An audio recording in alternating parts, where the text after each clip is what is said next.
kedua, di sini saya akan menjelaskan proyek Malcolm Ekonomi, yang dimana ekonomi banyak berbagai macam materi. Saya akan menjelaskan salah satunya, yaitu yang pertama sejarah ekonomi, yang kedua harga dan pasar, yang ketiga perilaku konsumen dan perilaku produsen. Jadi, di video kali ini, saya akan memulai pembahasan saya pada bagian yang pertama terlebih dahulu. Pada bagian yang pertama, saya akan membahas tentang sejarah ekonomi. Sejarah ekonomi adalah ilmu yang mempelajari tentang fenomena ekonomi yang berubah dilihat dari sudut pandang historisnya. Analisis dalam sejarah ekonomi dilakukan menggunakan gabungan metode sejarah, metode statistik, teori ekonomi terapan, sampai peristiwa bersejarah. Penemu atau penulis ekonomi yang menyusun teori kebijakan ekonomi dalam bentuk naskah, yaitu Niccolò Machiavelli. Dalam karyanya yaitu The Prince. Sejarah singkat perkembangan ilmu ekonomi berawal pada tahun 1776, yaitu setelah Adam Smith. Adam Smith adalah seorang ahli ekonomi yang berasal dari Inggris, yang dianggap sebagai bapak ekonomi. Ia menerbitkan buku yang berjudul An Inquiry into the Nature and Causes of Wealth of Nations. Pembahasan yang kedua. Di pembahasan yang kedua ada harga dan pasar. Di sini saya akan membahas tentang harga dan pasar. Yang pertama ada harga. Harga adalah hal yang harus dibayarkan oleh konsumen sebagai pengimbang produk atau jasa yang dibelinya.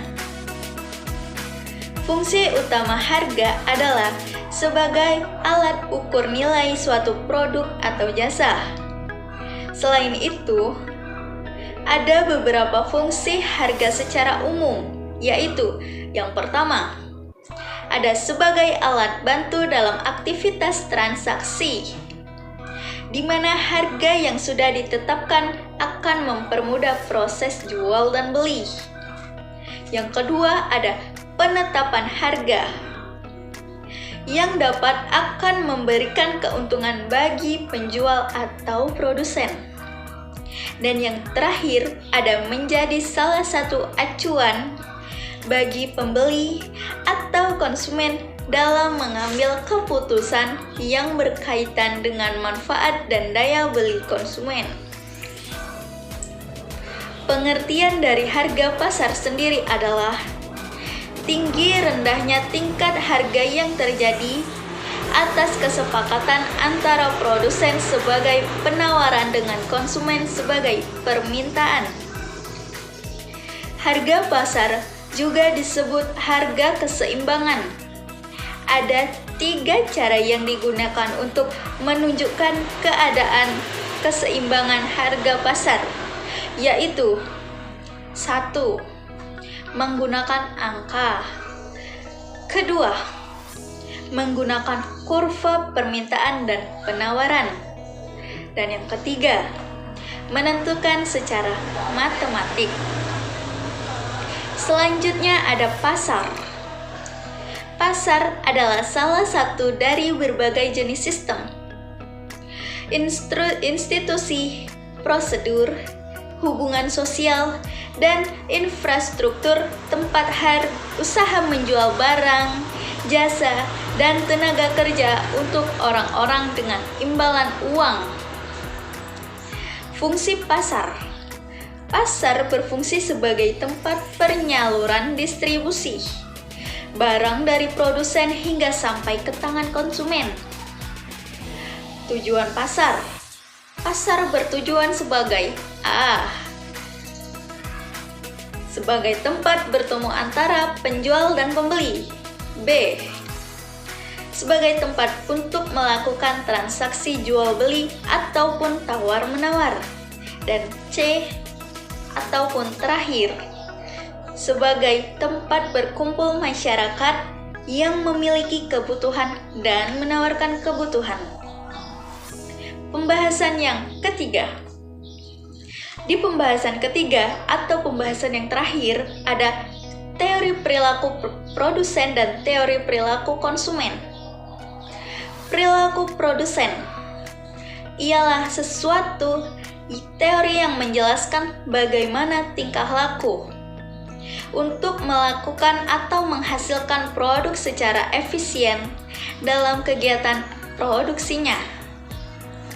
Ataupun perilaku produsen dapat juga diartikan sebagai semua upaya yang dilakukan oleh produsen dalam menghasilkan produk yang berkualitas dan efisien serta dapat diterima dengan baik di pasaran dan mampu menghasilkan laba yang besar. Manfaat perilaku produsen yaitu 1. Membantu produsen mengoptimalkan berbagai sumber daya yang dibutuhkan dalam proses produksi. Yang kedua, membantu produsen mengelola faktor-faktor produksi. Dan yang ketiga, membantu produsen menentukan harga input dan output. Contoh perilaku produsen. Produsen atau perusahaan yang memproduksi buku tulis dengan tujuan untuk memenuhi kebutuhan konsumen, yakni siswa. Kedua, ada produsen atau perusahaan yang mengekspor biji besi dengan bertujuan untuk memperoleh keuntungan. Dan yang ketiga, produsen atau perusahaan yang mengendalikan persediaan bahan baku shuttlecock dalam rangka menjaga konsistensi produk. Dalam pembahasan yang terakhir ada teori perilaku konsumen. Perilaku konsumen adalah suatu proses yang dilalui oleh seorang konsumen dalam mencari, membeli, menggunakan, mengevaluasi, serta bertindak pada konsumsi barang dan jasa maupun ide yang dihadapkan atau yang diharapkan dapat memenuhi kebutuhan orang tersebut. Perilaku konsumen dibagi menjadi dua, yaitu perilaku rasional dan irasional. Contoh perilaku konsumen. 1. Perilaku pembelian untuk mengurangi ketidaksesuaian. Kedua, perilaku pembelian yang kompleks. Ketiga, perilaku pembelian berdasarkan kebiasaan. Keempat, yang mencari variasi produk. Manfaat mengetahui perilaku konsumen. 1. Membantu mengidentifikasi produk yang dibutuhkan dan produk yang sudah usang. Yang kedua, menentukan harga yang tepat untuk suatu produk atau layanan. Yang ketiga, membantu mengidentifikasi strategi marketing yang tepat. Yang keempat, meningkatkan pendapatan. Dan yang kelima, memudahkan dalam membuat konten. Terima kasih. Mohon maaf apabila teman-teman tidak mengerti ataupun kurang mengerti. Saya ucapkan terima kasih. Demikianlah penjelasan yang dapat saya sampaikan. Saya harap teman-teman dapat memahaminya. Saya mohon maaf apabila ada kesalahan. Saya akhiri. Wassalamualaikum warahmatullahi wabarakatuh.